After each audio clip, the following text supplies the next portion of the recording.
5 আগস্টের পর থেকে আল্লাহ পাক সুবহানাহু ওয়া তাআলা আমাদেরকে কোরআন শ্রবণের একটা সুন্দর পরিবেশ করে দিয়েছে। কথা বলেন ঠিক কিনা?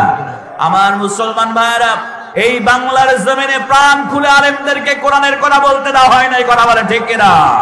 এই বাংলার জমিনে আলেমদেরকে বিনা অপরাধে আলেমদেরকে ফাঁসির কাস্টে ঝুলানো হয়েছে, এমনকি বিষ প্রয়োগ করে জামানার শ্রেষ্ঠ আলেম আল্লামা দেলোয়ার হোসেন সাঈদী হুজুরকে তারা বিষ প্রয়োগ করে হত্যা করেছে। কথা বলেন ঠিক কিনা?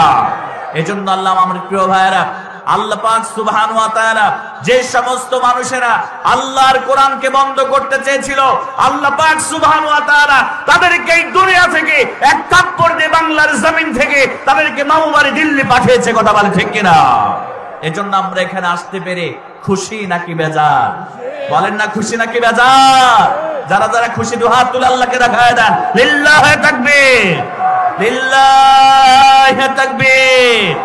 আল কোরআনের আলম, আল হাদিসের আলম, লিল্লাহি তাকবীর। মাশাআল্লাহ। আল্লাহ পাক কবুল করুন সকলে পড়ে আল্লাহুম্মা আমিন। প্রিয় ভাইরা, চলুন আজকের এই সুন্দর মুহূর্তে, আজকের এই সুন্দর আয়োজনে আমরা একটি কিতাব থেকে কথা শুনবো।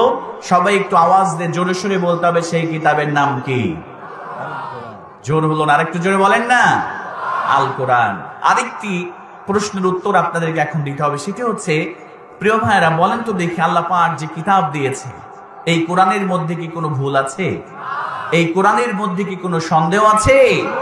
This is the book about which there is no doubt, a guidance for those conscious of Allah. জোরে বলেন আল্লাহু আকবার।